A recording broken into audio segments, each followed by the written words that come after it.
Now, typically I would tell you to go check out some better game-specific related video content on the subject matter before checking out my review.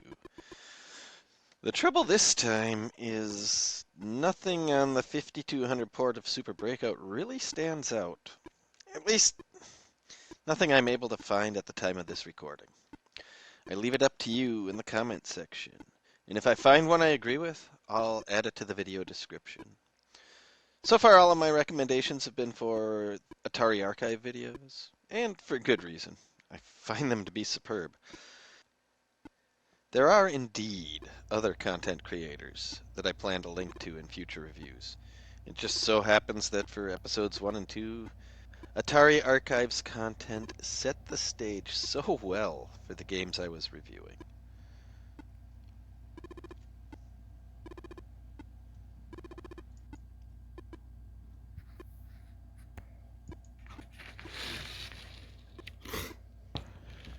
You're the pilot of a super-powered space shuttle, and you're blazing a path through distant superclusters at incredible space-age speed. The uncharted planet, Iris, is your destination.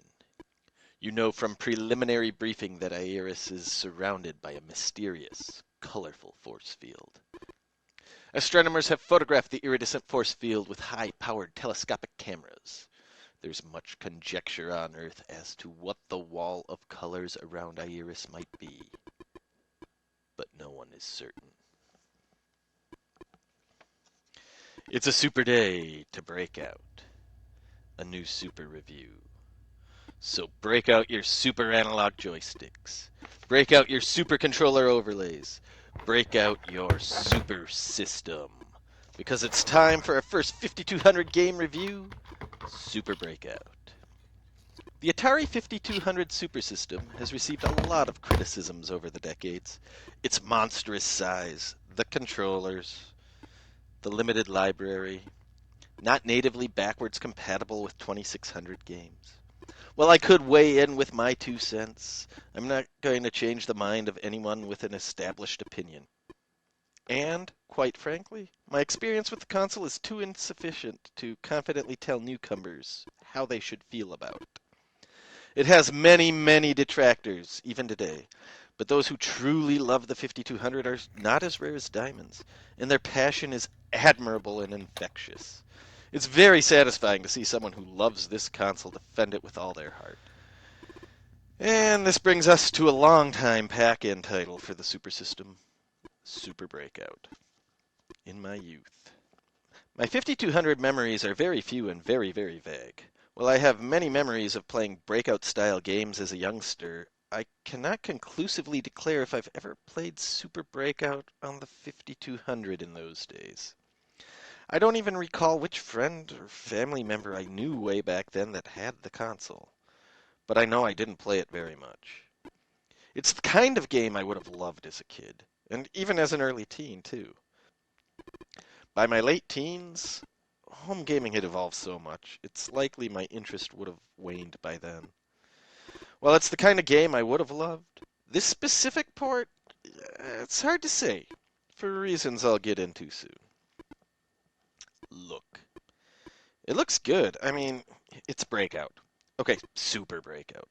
But it's the traditional look one would expect to see for a game banning this name in the early 80s.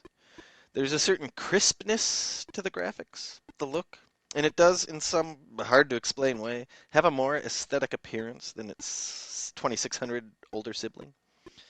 It doesn't seem like they went all out, and as a pack-in, at least for part of the console's lifespan, I'm not completely sure why. It's one of those games for the 5200 that does benefit from the analog joystick, but it doesn't show it off exceedingly well. We'll get into audio in a bit, but the Pokey chip is not unleashed in all its glory for this game. The look, albeit similar to what we have seen in the past, doesn't wow me all too much, especially knowing what else is out there for this system. Maybe I'll do a video covering my take on the pack-ins for various consoles at some point in time. As I get rolling on these reviews, I start seeing more and more interesting decisions for pack-ins, and I'm debating with myself whether or not I should weigh in on some of my opinions regarding these. Anyway, as far as look goes, it's good. Good. It's good, not great. Sound. A step up from the 2600 port? Kind of. I mean, to be honest, with the audio capabilities of this console, it should be a flight of steps up. It's fine, and I don't think anyone with complaints about it, either in the early 80s or today, can back up those complaints with significant substance. But I expect so much more. I mean, the Pokey Chip! Pokey Chip! Enough said. Gameplay. A good controller keeps good games good. A bad controller spells disaster. And the controller. Oh, the controller. That ever-loving controller. I don't know how well I'm going to be able to evaluate the gameplay for this game, or any 5200 game for that matter. But I'll explain why, and then try my best. When I got my 5200, a two-port model, from a previous owner a few years back, it came with two controllers. I had a third one on hand already that I'd gotten in a previous game lot, but all three were problematic. Take apart, clean it, reassemble, minimal improvement. Take apart, clean, reassemble, realize reassembly wasn't quite right. Take apart, reassemble properly, still three duds. After many, many troubleshooting efforts and a bit of conductive tape, I got one of them to be decent. By decent, I mean responsive enough to make games playable. But here's the thing. This controller has such a bad reputation, I have no clue how close to factory performance I was able to get it. I feel silly rating the controls low if I'm using a not working properly controller, but I have nothing else to compare it to. I'm typically not one to cast blame on a controller. If it's bad and you know it, and you do nothing to resolve the issue but to continue to complain, you're the victim of your own negligence. I've stated this many, many times on my stream, and I stand by that declaration. But here we are. So I come here to review my experience of the game, and if that experience includes a potentially faulty controller, so be it. The analog joystick seems like it should be a good fit for this game, and it is, but this is a game that needs fast, precise movement, something I'm unable to do consistently. You want to control your sprite quickly, but stop on a dime. And I do feel I can improve with a lot of practice. I'm not sure how much time I want to invest into this part of this game. And the controls or controller is a large reason why. Aside from that, it is Breakout. The movement is fine, it's natural, it's intuitive. The physics are understandable. It all comes down to your ability to control your paddle sprite. Other.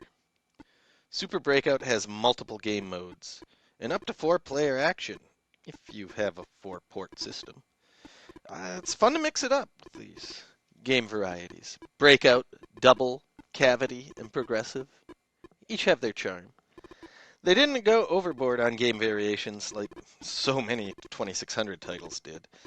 There's enough variation to keep it fresh and not so much as to overwhelm. Relevance today.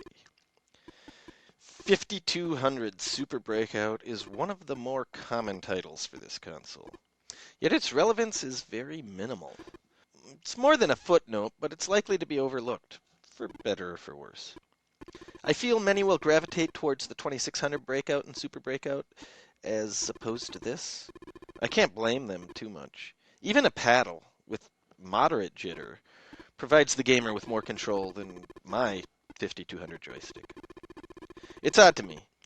This is perhaps the one game that the 5200 significantly benefits from analog joystick controls.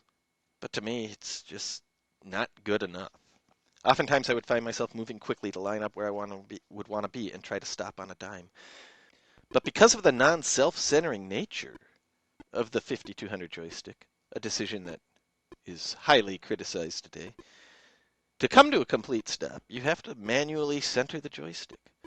Oftentimes, not pushing it far enough to center and you drift too far, or pushing too far, trying to center it, and backing up, missing the ball in either of those scenarios. I see this game being relevant to some high score challenge fanatic. I envision this person as an anchor. Okay, I'll think harder.